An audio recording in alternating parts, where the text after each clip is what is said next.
नमस्कार, मी साधना मुळे. मुंबई वचननामामध्ये आपले सहर्ष स्वागत.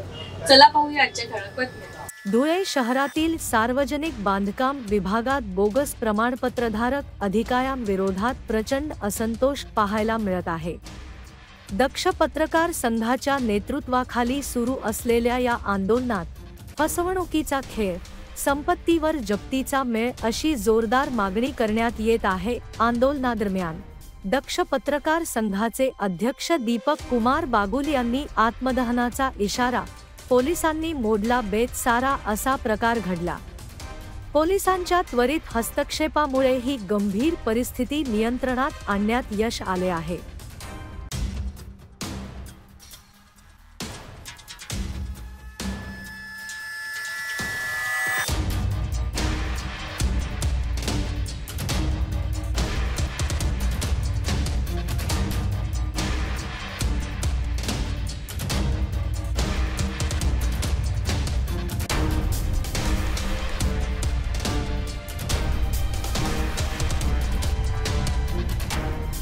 आपल्या मुंबई वचननामा चॅनलला सबस्क्राईब करा आणि बेल आयकॉन दाबायला विसरू नका.